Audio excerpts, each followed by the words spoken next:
This is VSiN, the sports betting network.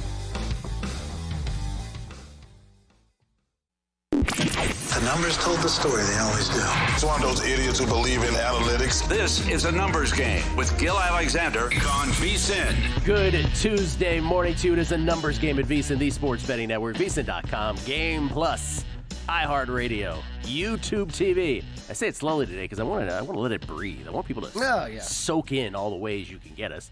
No matter how you get us, we appreciate it. It is a numbers game. It's Gil Alexander. That right there is a 9-1 Q2 Millions Kelly Bidlin. Let's go, baby. 9-1, ladies and gentlemen, with 3 weeks to go in a 5-week quarter. What could possibly go wrong, Gil? Let me repeat that: 9-1. He's the man to beat.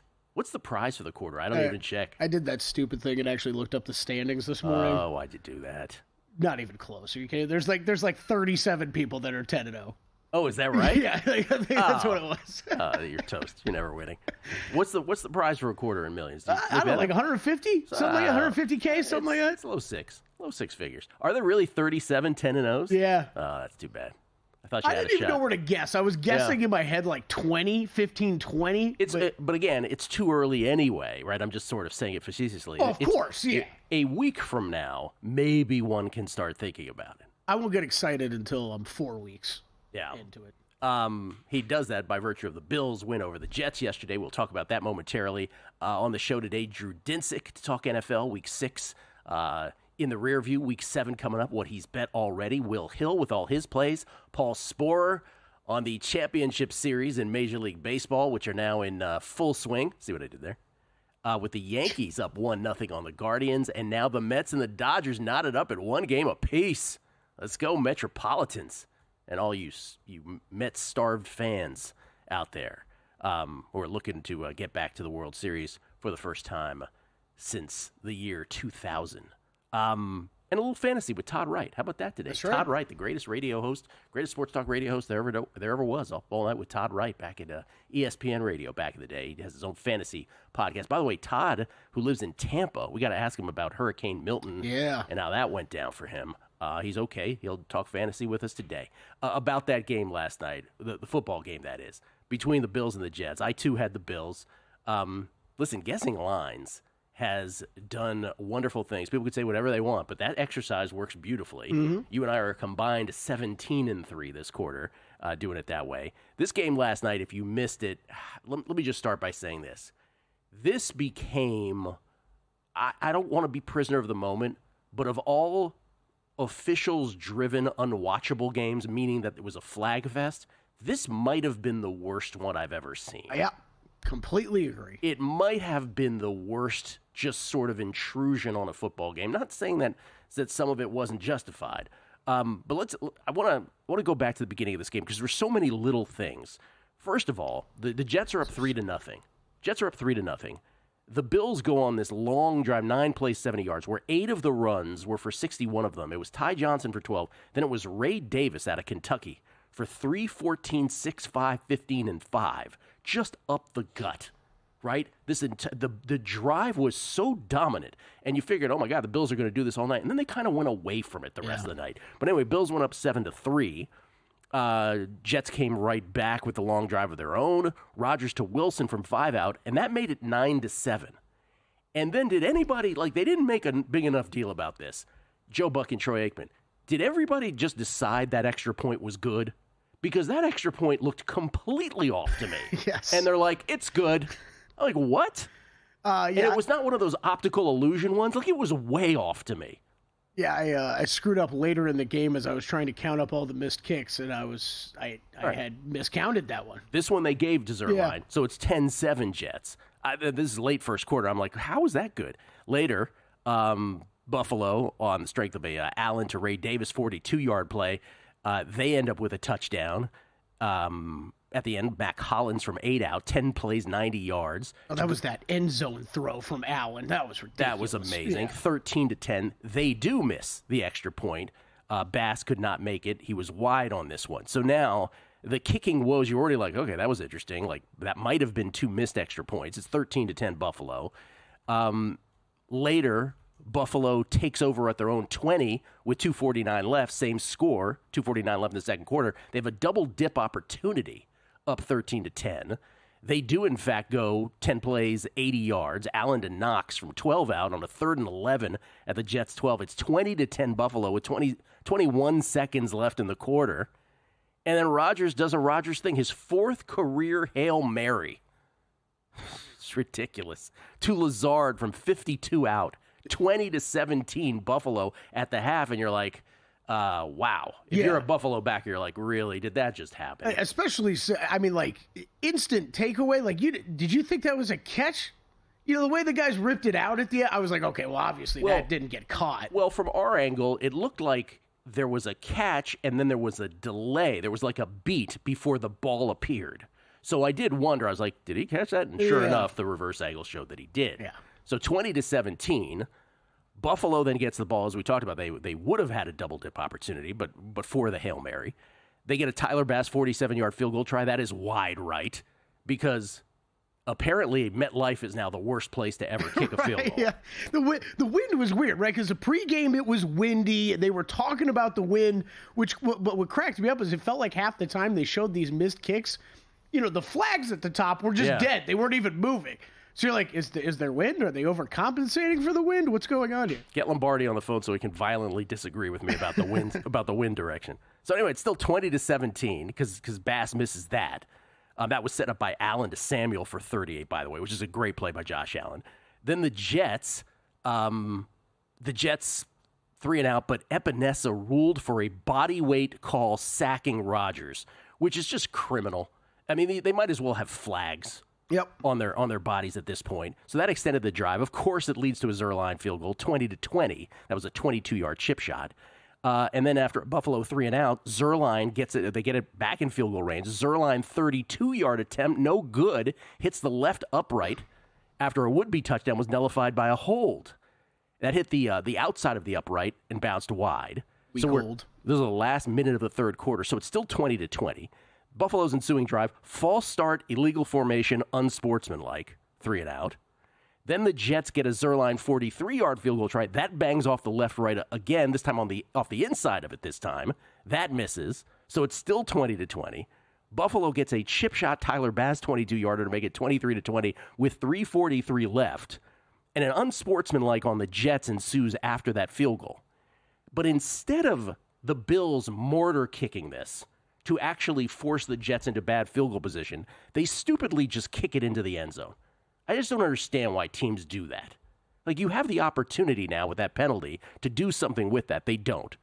Rodgers then gets bailed out on what used to be a tuck rule but is no longer. That rule went away in 2013, but essentially it looked like he fumbled. It looked like he had completed the throwing motion, but by letter of the law, because his arm was still going forward, even if the ball is jarred loose and even if it goes backwards, it's still an incomplete pass, which again is kind of against the spirit of the game. Yeah, like it looks silly. But anyway, Jets sort of get bailed out there again. Then a PI on an uncatchable pass, but there was an uncatchable pass that the Bills got the benefit of a PI on earlier in the game. Then offsetting penalties. Remember, when in the final box score, what's listed as penalties are just the accepted penalties. Then it was offsetting penalties. Then a hold. Eventually, Rodgers picked deep by Taron Johnson with 1:52 left in the fourth quarter. But the Jets had all 3 timeouts. But you kind of could predict this. You knew that Josh Allen on a 3rd down was going to have a designed run and win this game for Buffalo, and that's exactly what happened. 23-20, the Buffalo Bills are your winners. 22 penalties total for 204 yards, 11 for 94 for Buffalo, 11 for 110 for the Jets. And we'll have to ask Todd Wright about Ray Davis, but the Bills win, and I just sort of ask you, Kelly, after that game, did you learn anything new about either of these teams? And what I mean by that is the Bills, to me, were always a Josh Allen-driven Superman team. Yep. Still not a great football team around him, but he is Superman and can win a game for you on his own. And then there's the Jets, who had every opportunity in the world, but their defense isn't nearly as good as we thought it would be. Yeah, I think the Bills are exactly what you and I expected. Yes, the defense is suffering a little bit, not great right now. I thought I thought Rodgers looked pretty crisp. I thought some of the offense looked a little bit better than it had, but it wasn't enough, wasn't huge. I do have some breaking news for you. What's that? That might help for the New York Jets here. It is done. Davante Adams to the New York Jets. Wow, just happened. Just coming across right now. Wow, there From you go. Ian Rappaport, this will be a conditional 4th rounder to the Raiders that can become a 2nd rounder based on his performance. So that's how the Jets save face here. They wanted yes, a that's the win today, I guess. Oh, excuse me, pardon me. That's how the Raiders save face. Pardon me. They wanted a 2nd. They don't get a 2nd by the letter, but if he hits thresholds, they will get themselves a 2nd-round draft pick. So Davante Adams, the transaction that everybody knew was coming at some point, or everyone assumed was coming at some point, and now has happened. The Jets get their help on offense.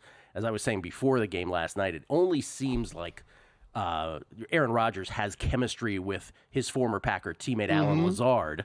Now, the most chemistry that he ever had with any receiver in Davante Adams. Davante Adams goes to the Jets for a 4th, but conditional. It could be a 2nd-round draft pick if Davante meets some thresholds. So there you go, New York Jetropolitans. This is yourself. all coming down right now, Gil. We have conflicting reports. Schefter saying it's a 3rd that can become a 2nd. The point is it can become a 2nd. It can become a 2nd. Okay, little war of yes, Rappaport versus Schefter. Yeah. Hope those two work it out. All right, there you go. So Jets, while you're stewing on that loss last night, you got yourself Davante. The 2-4 Jets, everybody in the AFC East now looking up at the Bills, who again are not a great football team, but certainly have been the best in that division by far. Maybe not solely, but majority of the wise through the strength of the great Josh Allen. Davante to the Jets. We're coming back with Drew Dinsick next. His reaction right here on A Numbers Game at VSiN, the Sports Betting Network. Time. There's nothing more valuable. It's what drives everyone to make the most of every moment. We celebrate living large in the now. In a city where time disappears, we create experiences that electrify the soul and memories that will last forever. We go big. We go all night. And here, everyone is invited. So get loose and get loud. This is Circa. You'll have the time of your life.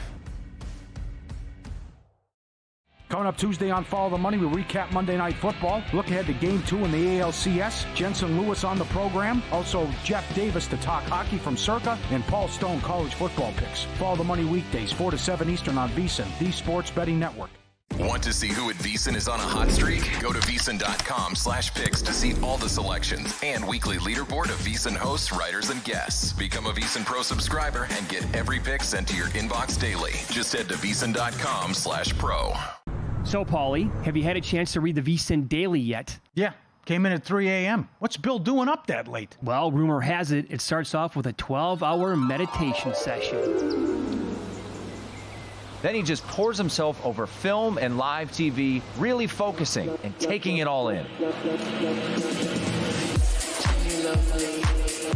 Bill's in with the biggest insiders, talking trade secrets, strategies, the whole nine, absorbing the info. And then and only then can the writing process begin.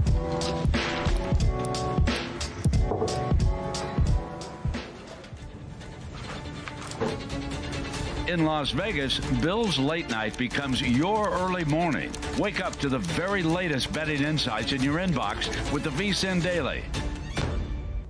Sign up for free at vsin.com/newsletter.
The Numbers Game on VSiN, the sports betting network. Put the VSiN experts to work for you this football season. Start betting smarter with a VSiN Pro subscription.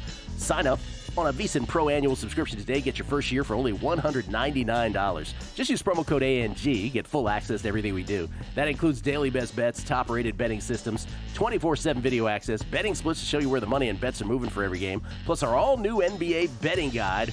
Remember to use promo code ANG, though. Like a numbers game. To get your first year of VSiN Pro access for only $199. Sign up today at VSiN.com/subscribe. That's VSIN.com/subscribe. It's Gil Alexander. It's Kelly Bidlin. I feel like you're mailing in those ANGs. Oh, man, I'm sorry. You used to be way more creative. Now you're just like a numbers game. Anyway. We did it for a long time. By the way, Mets fans, I apologize. Of course you were in the World Series in 2015, losing to the Royals, famously. My bad. I said 2000. Before that, it was 2000. Mets trying to get back, nonetheless, for the first time in 9 years. Knotted up with the Dodgers, one game apiece. Now, and the Mets get the prospect of having to face Walker Buehler in Game 3. And Walker Buehler has not been good, ERA north of 5. So Mets feeling good about themselves. Guardians got to get off the schneid. Game 2, pardon me, we'll talk with Paul Sporer about this later. Game 2 of the Yankees and the Guardians ALCS game number 2 tonight. That's going to be Garrett Cole against Tanner Bybee, rather. And I don't know, that price feels Yankees inflated to me. Yankees are north of a -170 favorite. This has 2003 World Series vibes where the Yankees were playing the Marlins and every price was just way too high because they're the Yankees. That was right after their dynasty years, but this is starting to feel like that again. And I get it. That was a wild pitch fest yesterday, but -170? And shop around. Yeah, I'm seeing as high as -172, -160 out here at Circa. Yeah, keep betting it up. I'll take the Guardians if it gets any higher. I'll probably take the Guardians on that. We'll talk to Sporer about that. Maybe he feels differently a little later on. Let's talk some football. Drew Dinsick joins us now at Whale_Capper. He's the host of not one but two podcasts: The Deep Dive with Andy Molitor, Dinsick Classic, and of course NBC Sports Bet the Edge, which he does with Jay Croucher and his Australian accent. It's Drew Dinsick, courtesy of the Progressive Guest Line. Drewski, how you doing, man? Oh, doing well. Great. Thank you for the baseball update. I didn't know we were still playing baseball. This is great. Yes. I'm just kidding. The Dodgers are hot around these parts, and it's good when they win. There's only 2 stabbings on 2nd Street in Long Beach. When they lose, there's more stabbings. So we want the Dodgers to keep winning here. Obviously, so much drama in the LBC. Drew. So much drama in the LBC. And don't worry, Drew. It's Tuesday, so we can all watch baseball now. We're all allowed to watch baseball. By the way, Drew, for a second, I thought you were like completely sincere. You're like, this is great. There's baseball. Baseball in? This is awesome. Let's start with the news this morning that just broke. Davante Adams to the Jets for, depending on who you believe, either a 4th or a 3rd that in either case could ascend to a 2nd-round pick. That way, as I put it last segment, that way the Raiders sort of save face on this. Does this move the needle for the Jets for you?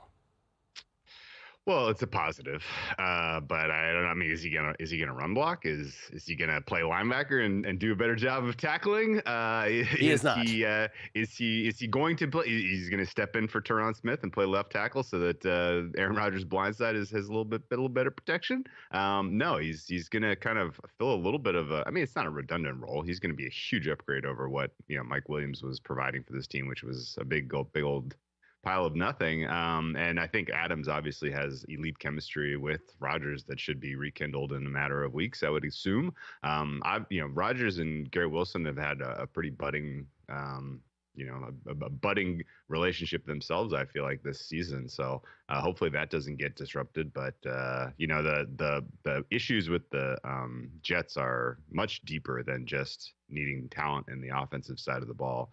I don't just begrudge the Jets pulling the trigger on a deal here, especially if it was, at the hands of Joe Douglas. He's not going to be making that pick anyway, so he might as well trade whatever he wants to, try to accumulate talent to save his job here. So it's a mess in New York. Obviously, last night's loss was massively important for them making the playoffs and doing anything in the playoffs, in my opinion, because I don't see this Jets team is a team that is especially likely to be able to go on the road against elite competition and find ways to win. Their defense has enough cracks this year. It's almost like the last couple of years where the defense was asked to hold up the entire team on their backs, broke them to a degree that they're just a little bit more susceptible to the good teams in the NFL this year. Yeah. And I feel like you saw that on Monday Night Football against the Niners. We kind of forgot about that when the Jets played a bunch of bad teams like the Patriots. And then against Josh Allen and the Bills, it was obvious again. Like, yeah, I mean, like, this is a good defense, but it's not great. It's certainly not generational. And I think that's kind of where they need to be, considering some of the limitations with the offense, both scheme and personnel on the offensive line. So, yeah, I think that the Jets are probably right now fighting for a 6th or 7th wild card spot, at which point they're going to have to go on the road and beat teams like the Bills, which, you know, if you can kind of point to the fluky stuff that went against you if you're a Jets fan last night, I guess. But at the end of the day, they were extremely lucky to be in that game. Yes. So, yeah. I mean, that was a clear beating, I thought. I'm fascinated by that reaction, right? Like a lot of Jets fans, a lot of Jets backers feel like they got the worst end of luck last night. I'm like, you had a Hail Mary. They probably gave you an extra point you didn't make. You had that, fumble that wasn't, right? Like, there were so many things that you got away with, too. I get it. You clanked two field goals. They missed a field goal, too.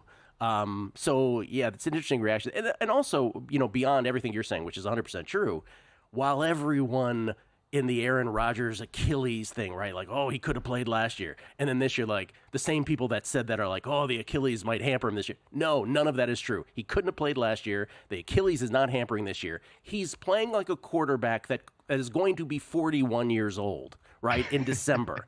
And in some ways, I feel like Tom Brady spoiled not all of us, not just from a football viewing standpoint, but he tweaked in our brains what we think is possible, right? Yeah, like no question. Yeah. Yeah, and I mean, that he was also operating in a different time. Like, defense is just better now across the NFL. Like, it's more well coordinated. There's better concepts. I feel like as we kind of have evolved the game of football, and the teams and the offenses that really stand out to you right now, like they have a functional running game.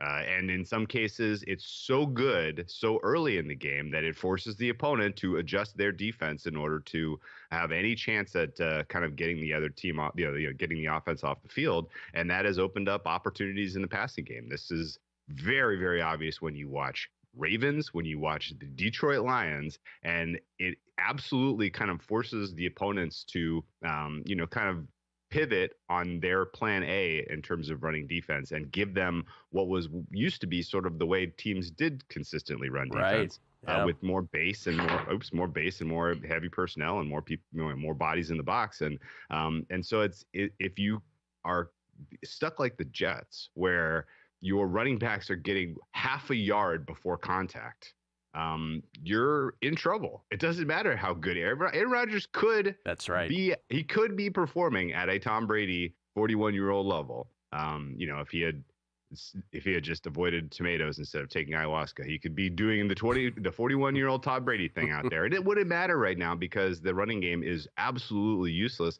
And in fact, Tom Brady's finality in Tampa Bay was with a completely useless running game, and that was an embarrassment. They trickled into the playoffs at 8 and 9, I think, and were just an absolute, absolutely thumped by the Cowboys at home in that one. So, complimentary football right now is relatively important, and the offenses that are truly succeeding are able to get things done on the ground early in games. You have good run blocking, you have good scheme, and then you have innovative play callers who are creating, space for the weapons that you have in the passing game to then pivot and just absolutely, kind of put punishment on these teams. And, the good offenses, the top two offenses I would rate right now are just with personnel available would be Baltimore and Detroit, and the fact that those two teams are capable of getting things done on the ground is a huge reason why. And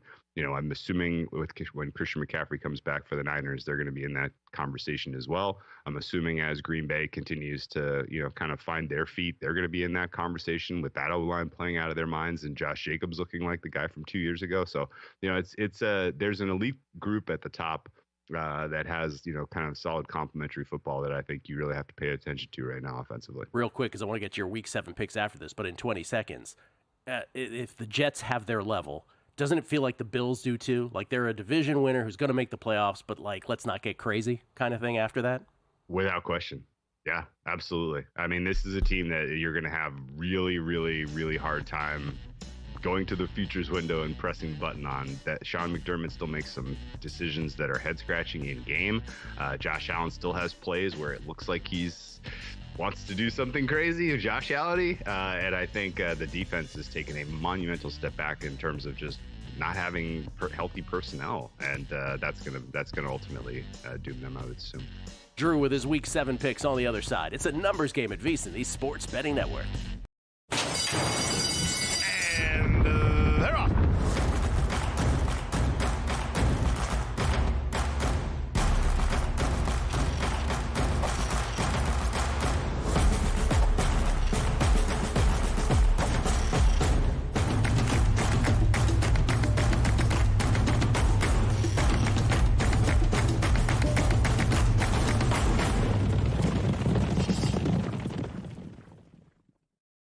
Sports betting game with VSiN's exclusive betting splits.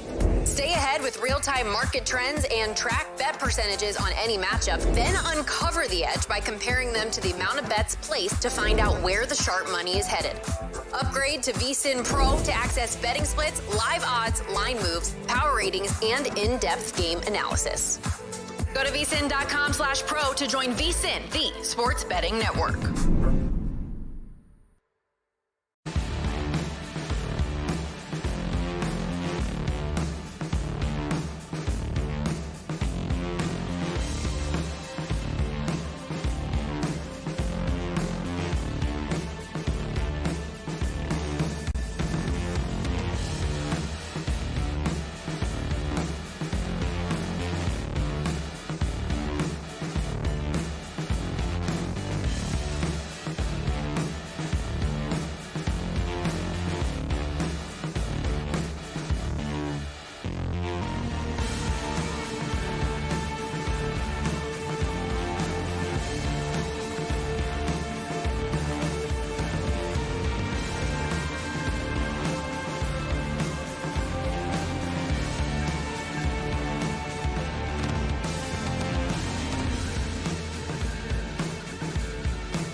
This is VSiN, the sports betting network.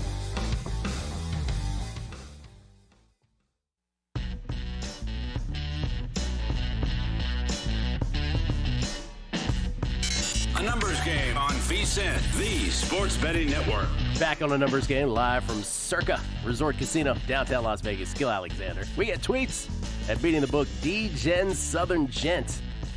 D-Gen Southern Gent has shown us a video of this first extra point from the Jets. He says, my apologies for my poor directorial abilities, but this is the extra point in question. Why did I record an extra point, you ask? Because he clearly didn't make this kick. I was so confused with this. I went to the restroom after this was kicked last night. Yeah. I came back. I was like, why is the score wrong? I was so confused of why the score was wrong. Then they just moved along like nothing happened. The numbers guys. Davante Adams, most chemistry ever? Donald Driver much? I don't know. I think you're trying to say that Aaron Rodgers had better chemistry with some other receiver than he did with Davante Adams. He didn't have any better chemistry with anybody else than he did with Davante Adams through his career. He had great chemistry with others too, but Davante those guys were like attached by a string. Yeah, there was four different wide receivers you could say this about with him, but yeah, I'm with you. Davante, I think, maybe the most talented of them all too. Sean's Fox plays. When are coaches going to wise up on a Hail Mary plays, putting in your 6'4" wide receivers who can jump better than playing with the 6', 6'1" DBs? Jesse Welch. I just noticed that VSiN is currently running a Sky Rizzy commercial during the break. I choose to believe that's happening because of all the pharmaceutical-related tweets we send y'all. And guess. Larry Fresh Gil calling out Kelly for the ANG numbers game promo. Maybe it's different because he's sitting on the wrong side, or maybe he just hasn't heard enough Bob Seger this morning. Long live Bar Canada. There's definitely a change in our close, tight studio here from the open, vast, empty Bar Canada where I could just scream things across the way. Do you miss it? Yeah, that's all you have to say. A little bit. I don't know if I do. It will always be a piece of our life, Gil. Okay, you got to cherish the moments. Okay, we'll always have Bar Canada. That's right. And then Sports Balls Samuel Ciara says, "Crazy how this Adams trade went down in broad daylight." It's very true. Nothing good ever goes out in broad daylight. Drew Dinsick, kind enough to hang with us for a second segment, as he always does. Very kind. Again, at whale_capper is where you can find him on Twitter. The Deep Dive podcast, must listen to. NBC Sports Bet the Edge, which I don't get to listen to as much, I'm sure is also must listen to. And Jay adds a fascinating perspective to that as well. But Deep Dive is a deep dive, man. Can't beat the Deep Dive. It's Drew Dinsick, everybody, from Long Beach, California, where, again, he's making Dodgers jokes, which I think are awesome. So let's start with Week 7. What do you like? What have you bet? You think they're jokes, but there were two stabbings after the Dodgers game on 2nd Street, like a block from my house. It's weird there late at night. This week looks tough, honestly. My numbers are relatively tight, and it's mostly just how are you accounting for some of the big injuries. I'm a little bit on the fence here about how to try to reflect the defensive injuries for guys like Hutchinson and Jonathan Allen for the Commanders, because we're seeing that at least temporarily, if some of outside of quarterbacks, the backfill for at least a week or two has been pretty solid for edges, for D tackles, for running backs. I think in general, I'm not ready to, raise a sincere, flag of concern for the Detroit defense until we can kind of get a little bit more information on, what that looks like against an elite group. And I'm not sure I qualify Minnesota's offense as elite right now. Surely Sam Darnold has had an outstanding start to the season. Surely, the offensive line is quite solid there. The skill positions led by Justin Jefferson, who's having a little bit of an off season so far. They're good, but I don't think this is a great team. I would right now make Minnesota's offense 13th best in the NFL. They obviously have an outstanding defense. But I think that kind of the balance that Detroit brings to this game in terms of, run pass and the fact that their offensive line is the best in football right now and is creating all of the time in the world for Jared Goff is pretty huge in this matchup. Minnesota is still, relatively blitz happy under Brian Flores. There's been some people who have really tried to kind of shape the narrative that he's evolving there and things are changing, but they're the second heaviest blitz team in the NFL right now behind Denver. So I think that Jared Goff has shown an ability to really thrive against that type of system. And with the pass blocking right now that Detroit has and just the level of effort you're seeing from that team, I think they're playing well enough to get a win on the road at Minnesota coming off the bye there. So I'm taking Detroit on the money line at plus 122. I'd make that game about a pick 'em. So I like that down, probably into the plus 110, 105 range. I still show value. So looking for some Lions here. I bet Detroit as well already. Yesterday on the show, I bet the Patriots, I bet the Lions, and I bet the Niners. Let me just ask you about the Lions and Vikings one is interesting. Oh, you do like? I'm happy you do like them. That makes me feel better. The Lions Vikings is interesting. Sort of entree to ask this question: does home field matter to you anymore in the NFL? Oh man, I mean, I make it about a little under 1.5 right now. Like on average, that's what it works out to. I treat home field as an adjustment to win probability of 5%, a little under 5%, about 4.5%. That's as low as I've had it. There are certain games where teams are in just brutal situations, travel and rest and just external factors, where I will bump home field advantage up to closer to 8%, but that's about as high as I can really convince myself it ought to be. The kind of the factors that really drive home field advantage are starting to wane. Communication between the quarterback and the offensive line on the road has gotten better as teams recognize that that's important and they practice it. The officiating has tried to get more neutral, even in spite of bringing fans back into stadiums and having influence of the crowd on the officials. And I think just in general, teams being able to handle travel and kind of more investment on the team side and kind of making sure players are recovered and comfortable and not impacted by the negatives of travel has really just made home field advantage pretty insignificant at this point. So I think ultimately it's pretty small factor, and I don't mind getting down on road teams whatsoever. I think Detroit at Minnesota is a good example. Like Minnesota presumably has outstanding home field advantage with the way that they can kind of really, really ramp up the decibels in that stadium. But it's good to take the air out of that place. A nice 12-play drive where they are just road grading your D line, and David Montgomery is getting 5 yards of carry and scores a touchdown. That has the tendency to really kind of put a little bit of cold water on the crowd. So I think there are certain teams in certain game states where I don't mind going against even good home field advantage. Yeah, Green Bay was the other one I played yesterday, guessing lines. I didn't want to leave one out. The last thing, and I don't want to take you on too much of another side because I want to hear your other picks, but you mentioned Hutchinson and Jonathan Allen. So Allen, you're taking away a great defensive player from a defense that already sucks, right? Yeah. So they're just going from sucky to suckitude, right? I believe is a technical term. With Hutchinson, what do you do with that? So Hutchinson, to me, this is a tough one because Detroit was putting teams in a game state where Hutchinson could really thrive. His numbers looked unbelievable so far this season, but largely because the first four games he went up against backup right tackles. So, I think he obviously matters. He obviously matters a lot, but I also it doesn't really change my opinion to the point of thinking that the Lions can't win a coin flip type of game. Are the Lions going to be able to successfully put away a team that they're 8 points better than if they're laying 7.5? Maybe not. Like that's kind of where pass rush in my mind is maybe a little bit more, kind of critical in terms of making a bet. I would say though that the Lions coverage has been much better, this season than I expected coming into the year. I give Brian Branch most of the credit for that. I think there's still, Carlton Davis has played fine, but not like especially great. Terry Arnold is still a work in progress as a rookie, but Branch has been phenomenal. And in general, the safeties are playing well for Detroit. So their coverage has been better than expected. And so I downgrade their pass rush to just a little below league average in the absence of Hutchinson.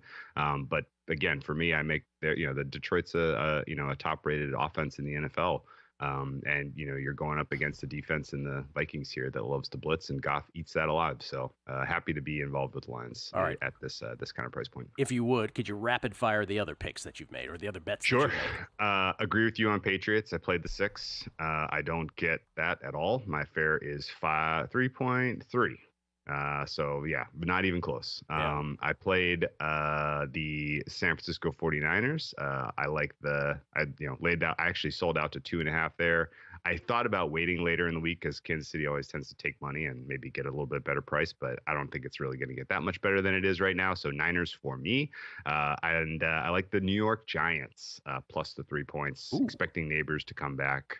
Loving the matchup of the Giants D-line against an injured and a little bit overrated Eagles offensive line. And just in general, nothing about what's going on with Sirianni and the Eagles right now screams I want to be involved with betting them. So let's go Giants. Yeah, I guessed that it would be 2.5. Kelly told me it was 3.5 yesterday. They split the difference. It's at 3 now.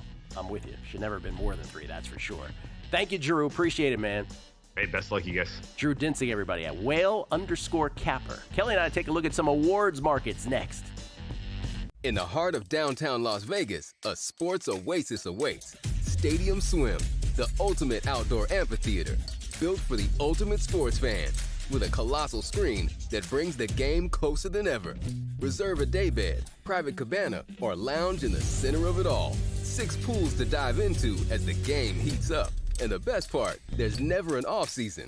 Open 365 days a year. Stadium Swim, it's always spectator season. Mitch Moss and Paulie Howard share their knowledge of sports, gambling, and pop culture on Follow the Money at a New Time. Like, the guy can play football. Yep. And without him, we're talking about this team maybe being the worst one in the entire league. On the bandwagon, I was high on this team, but my concern was this awful coaching staff. They'll keep tabs on the big wins and bad beats from the night before. Plus, get you geared up for the action that's about to begin. Follow the Money now at 4 p.m. Eastern, right here on VSiN, the Sports Betting Network.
The Numbers Game on VSiN, the sports betting network. Are you the type of player who's 9-1 in Circa Millions and looking to get down $10,000 or more on an NFL line at the best price in the market? I am the first part. Or perhaps you're looking to get your in-game play instantly accepted. Introducing Sporttrade, the app that's going to change sports betting forever. Minus 104 lines instead of the typical minus 110. Instant in-game betting and a concierge player service. Sporttrade, perfect for those who want a premium betting experience. Sporttrade live in New Jersey, Colorado, Iowa, and now Arizona. Coming to Virginia soon. Download Sporttrade. Use code VSiN to earn 10% cash back on each wager in your first week. Terms apply. Got to be 21 years or older to play. If you or someone you know has a gambling problem and wants help, call or text 1-800-GAMBLER. It's Gil Alexander. It's Kelly Bidlin. He's the 9-1 guy. We get tweets at Beat of the Book. Jason H11. The lack of Sigma Derby and Seager is obviously affecting Kelly in a negative way. No emotion anymore. So sad. Hang in there, Kelly. You guys keep tweeting it in. Keep tweeting it. You talk it up, Gil. Just keep talking about it. Oh, man. Wait for how many emails we get from our bosses about Kelly screaming at the small studio. This is a very uncalled for tweet from Bruce Dobigan. Did Drew's suicidal fish do the deep dive? Let me repeat that. Did Drew's suicidal fish do the deep dive? This is very rude. His fish were very upset that Drew was out of town. They jumped out of the tank, two of them. It was Joker and... I don't remember. Joker and another tennis player. No, but it was Joker and Roger. Djokovic and Roger. Joker and Roger. They jumped out. Rafa's still okay.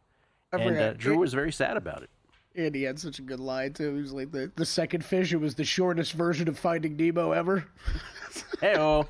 Eddie Molitor, always with the quips on the deep dive. And then Brian M. says, Brian Morianen says, the next trades we'll see from the Jets, getting Tunyon and Jones from Minnesota and Valdez Scantling from Buffalo.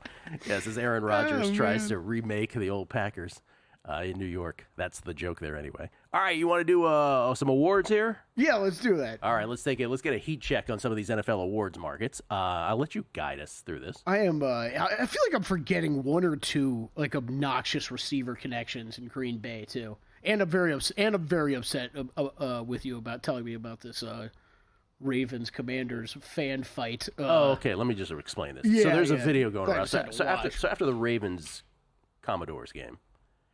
Which the Ravens, I don't know if you heard this, they won 30-23.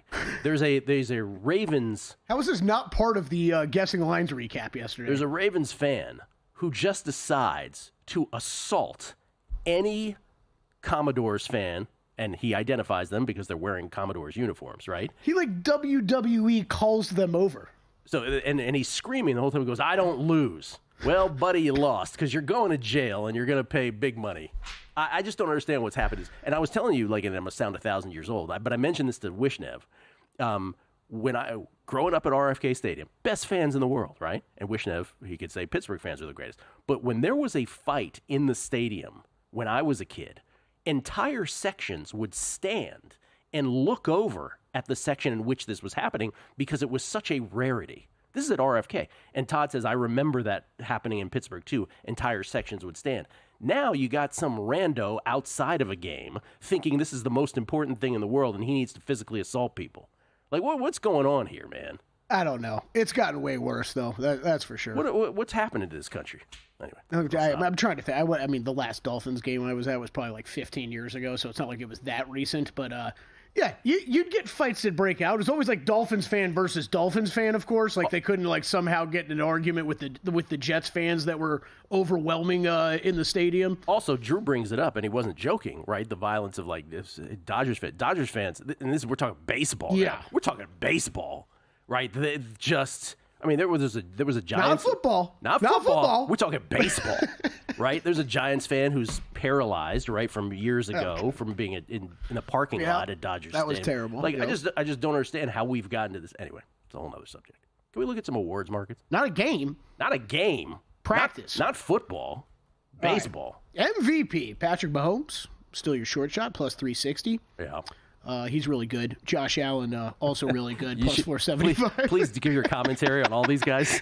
Lamar Jackson, great runner, not quite as good as the top two guys, plus 550. CJ Stroud, maybe going to win a Super Bowl this year, plus 650. Ladies and gentlemen, you cannot hear this kind of analysis anywhere else. Jaden Daniels, your guy, 11-1 in MVP. What do you currently make of the market, Gil? I think it's probably accurate. Yeah. Again, 50 human beings vote on this. MVP, they do 1, 2, 3, 4, 5, if I'm not mistaken. They rank them 1, 2, 3, 4, 5. And if you're to believe what Aaron Schatz, our buddy from FTN, who's one of the 50, the way that he votes, he can't vouch for anybody else, but the way that he votes on this is the quarterback award, and Offensive Player of the Year is the depository for everybody else who's not a quarterback who performs the best. So do I think it's currently probably Patrick Mahomes? Yes, and I do think Josh Allen is 1A. And Lamar Jackson is probably 1B on this. And I think that's all true. Do I think that the Jaden Daniels thing is interesting? Yes, because if he were to go crazy from here on out, he's already putting up ridiculous rookie numbers, right, that we've never seen before in some cases. There is a scenario, but it's only a scenario, right? It's only a specific path. It would have to be so unique compared to the others. I still have, I have the Brock Purdy bet at 15-1. To me, that's still interesting. Yeah, you and I both got involved with that. Last week? That was last week when we bet that? A couple weeks ago. Yeah, I was going to say, how you feeling about that now? There's so much football to be played. I know, yeah. I don't mind the bet. I think it's still around similar number. That's what I'd recommend. Let's put it this way. There's nothing on this board that jumps off the screen for me. I think the Daniels and Darnold conversations are interesting, though, because this feels so NBA-ish to me, but I think Jaden Daniels would have to have a ridiculous season for him to win MVP. Because they're just going to rush to hand him Rookie of the Year, Correct. think it's good enough. And Darnold, it goes to, and I might be jumping ahead on you guys back there, sorry, but this is the comeback player of the year conversation, right? He doesn't qualify for that award. He does not. So if you're looking to bet anything on Sam Darnold, just bet him on MVP. I'm not saying he's going to win. Well, I necessarily think it's a great bet, but I think comeback player of the year is the worst bet you could make. Man, they got passionate there. That's for sure. I wasn't yelling loud enough. That's what he told me, Gil. Well, what Kelly means by the Darnold is not eligible. Darnold is quote unquote eligible, but he's not eligible by the language of the rule of the award explanation change. Yes. Right. Okay. What's the next mark? Now, do I know for sure that every voter understands those sort of things? No, I don't. That's the other question. Are the voters actually going to adhere to that new language? Yeah. Some will, some might not. All right, next. Offensive Rookie of the Year, Jaden Daniels. This is, by the way, the fact that Jaden Daniels is now only minus 195 because Caleb had himself a game here. I still think that's low on Jaden Daniels. Please, I hope Jaden and Caleb both stay healthy the rest of the way, and they can have this. Yeah, this might be fun. Figured out on the field. But right now, it's Jaden. And this is the one where Aaron Schatz, again, using just Aaron Schatz, he's the one voter we had on, who said this would be the one award that if we were giving it out now, he wouldn't even have to do any research or any tape viewing. Yeah. It's Jaden's and that's it. So what was it, all of 3 weeks ago, right? We were having the conversation of, could a non-quarterback win Rookie of the Year? I think you, myself, Chris Felica all said yes at the time. How do you feel about that now? Because I think it is one of those two at the top. With Offensive Rookie of the Year? Yeah. Oh, no, it's Jaden's. No, there's nothing. I know you're really high on him. For me, minus 195 is back in betting range. Once he's soared over minus 200, it's low. It's low at minus 195. I agree. There's a long season to go. That's kind of why I just brought up the wide receiver thing. But the way he is. He does nothing wrong. Right. And I think last week was one of his most impressive games. Next. All right, Offensive Player of the Year, Derrick Henry, down to plus 160. Saquon plus 450. Justin Jefferson 5-1. Jamar Chase plus 950. And then we leaped to 20-1 with CeeDee Lamb. This is interesting because Nico Collins was on track for this. Yeah. And now with the injury, where is Nico? Is he even on there? I know, I was just looking for him. Where he's not on the board even? 60-1. 60-1. Yep. Wow. That's more interesting than anything else to me right now. 60-1 for Nico Collins. He's not going to be out forever. So Derrick Henry is, justified. The man's ridiculous. But right now, I would take a flyer on something long in this market. Yeah. By the way, the Jaden Daniels 35-1 here as well. That's add that to the mix. Mm-hmm. I'm with. I think I'd either be looking top of the board here or long. Like, I think it's a good chance it's Henry or Barkley that wins this. But... Well, let's talk about this. Aaron Schatz is one guy with one vote.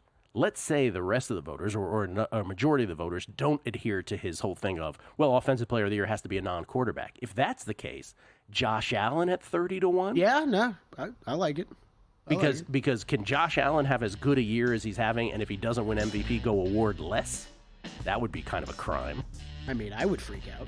And right now, is Derrick Henry that sexy of an Offensive Player of the Year pick? I mean, he's been cruising the last few weeks. It's not sexy though. You're right. It's just doing his job. How's Puka Nacua doing in this? I missed that. What is that? We'll get to more of this. We'll talk baseball on the other side. Will Hill with all his bets next. The only thing better than football is the excitement of all the contests.